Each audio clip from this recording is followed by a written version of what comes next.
Welcome to my channel, The Binge Eating Therapist. I'm Sarah, former binge eater turned psychotherapist, and my mission is to use this space to bring you content that will help you understand your struggle with food and break free from binge eating. Today I want to share with you my top 6 books for anybody who is struggling with binge eating or like a poor body image, for whom food is a really difficult area of their life. So I have these books here and I'm going to introduce them to you and tell you why I think they're bloody amazing, really. So the first one, I'm starting with the classic that many of you will have heard of and be familiar with, and that is intuitive eating. As most of you know, I am a fan of intuitive eating. I'm also a fan of taking something like intuitive eating and adapting it to suit you, because it's very easy to turn the 10 principles of intuitive eating into a set of rules to live by or something like that. So I think it can be approached flexibly. I think that the evidence that they present in this book about why how intuitive eating can work for a lot of people who are struggling, particularly in the binge restrict cycle. I think intuitive eating is good for that. And a lot of people think they know what it is because they see all the posts on Instagram, perhaps you follow the hashtag, but you cannot beat going back to the original book. And I think there is a revised, this is one that's revised, but I think there is a newer copy that's come out recently which has been updated even further. So a number one must read is intuitive eating. And another one which I think does the rounds a lot and is extremely popular with people who are struggling with binge eating is Katherine Hanson's Brain Over Binge. Now this is a really interesting book, and I can remember reading this book when I was struggling and finding it extremely helpful. But I also thought that when I read it, I thought I had found the answer that was going to fix my problem and I was never going to binge again. And that just wasn't the case. So her whole premise is the idea of being able to ride out binge urges. And that the reason that you binge is because you binge. So your brain knows how to binge and it's become a habit.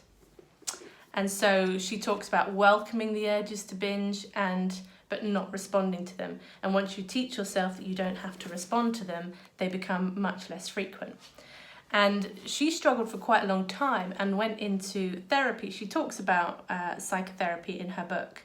And she talks about how every therapist wanted to help her get to the bottom of her early childhood and all her emotional baggage and all her problems, under the impression that if she could just fix herself, that the binging would stop.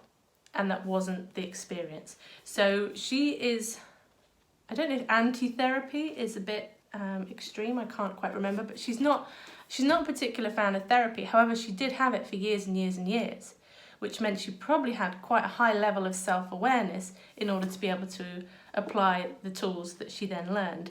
So it's really hard to say how much it helped her, but I do agree with her that I think some therapists, they go down that route of you just need to fix yourself and your food problems will work themselves out. And I don't subscribe to that as a therapist. So I think it's just a really helpful book for that reason, to like really understand binge urges, what's going on in the brain, and what you can do that. And one of my personal favourites that I've talked about before, I've done a whole video on it before, so I won't talk about it much here, Janine Roth's Women, Food and God. And there is a video already where I read excerpts from the book and tell you a lot more about what's in it, but it really is about how our relationship with food mirrors our relationship with life. So I will add a link up there, I'm not quite sure which side it comes on, to the video that I've done on this book, if you would like to have a look at that. And this book is quite an interesting one actually. It's called The Yoga of Eating. So it's a little bit more of maybe I'll read the back of this one because it's quite hard to explain what kind of book that this is. So yeah, I'll just read you the blurb and then I'll talk to you a little bit about what I thought of it. So it says, these are confusing times for the health-conscious consumer. Hundreds of conflicting diets competing for public attention, each backed by authoritative advocates and compelling testimonials. Which diet is correct? Which authorities should we believe? Which sources of information can we trust? The Yoga of Eating presents a wholly new approach, a path of self-trust and self-exploration. This book does not tell you what to eat and what not to eat. That's why I like it. It's not a book about nutrition, nor is it about yogic diet. Instead, it's a practical and inspiring manual that explains how to distinguish superficial cravings from authentic appetites to give your body the nourishment it needs. Bring your diet into alignment with who you are and who you wish to be. That's what I really liked, because it feels almost spiritual, but it's not tied up in any kind of spiritual ideology. So for me, it felt like it really helped me to kind of connect with who I was in relationship to food and what was going on for me around my urges and desires to eat. How to choose from among the hundreds of diets on the market to identify which comes closest to meeting your unique needs. I don't think we need to choose from diets on the market. I think we can figure out our own way of eating. Transform the delight and pleasure of eating into an ally in the quest for health. Yeah, it really does kind of prioritise pleasure and satisfaction, because binge eating isn't about pleasure. You know, there might be that initial sort of spark of dopamine in the brain when you start binging, but it's really not about pleasure. And about building trust in your natural body and natural self. So I felt like this one aligns really nicely with intuitive eating. So that is The Yoga of Eating by Charles Einstein. Yeah. And then my personal favourite book out there on body image and improving your body image is Megan Jane Crabb's Body Positive Power. Now, I would not have picked this book up in a million years looking at it, and I don't mean to diss whoever designed this book, but it's very pink. It's very like even the title. Sometimes when I recommend this book to clients, I kind of wince a bit when I say the title. I don't know why, it just doesn't resonate with me. But the words itself, and the only reason I tried this book, I'd never heard of her before reading the book. I don't think I was even on Instagram at the time when I read it. I saw it on Audible, and I just saw that the reviews were amazing. It had such good reviews. So I thought I would give it a go, thinking, like, just not expecting much. But it is brilliant. And I started marking the pages because I was going to do a separate video on this. But it really does hammer home the anti-diet message. It really challenges kind of fat phobia and fear of fat as well. So yeah, I think she's done a great job. It's brilliantly written and really good on Audible as well. She reads it herself and reads it very well indeed. And the last one is really cheeky of me, I know, but it's my book.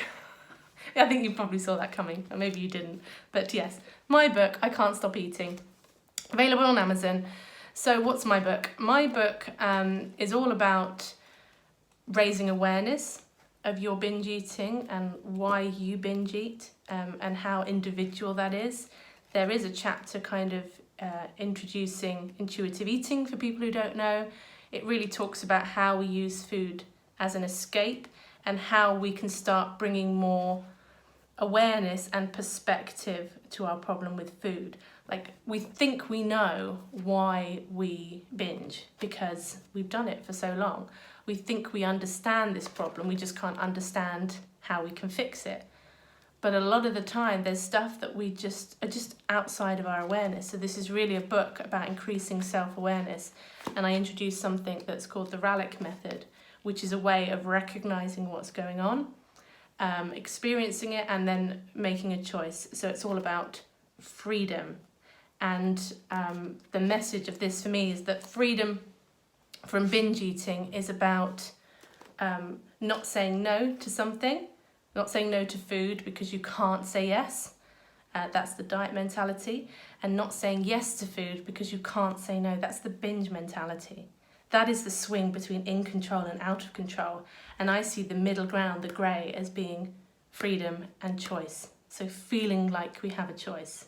So those are my favourite books, and I highly recommend all of them. So Intuitive Eating, I'm doing this out of order, never mind, I'll just put them back anyway.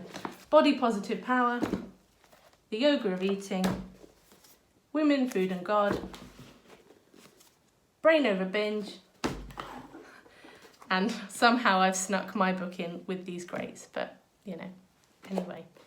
Those are my recommendations to you. So if you have some time and you're looking for some new reading material, and if you've read any of these books, or you then go away and read them, please let me know what you think. I'd be really interested to know your thoughts, whether you agree, whether you don't agree. I'm always up for discussions on these kinds of things. So on that note, see you on the next video. Bye bye.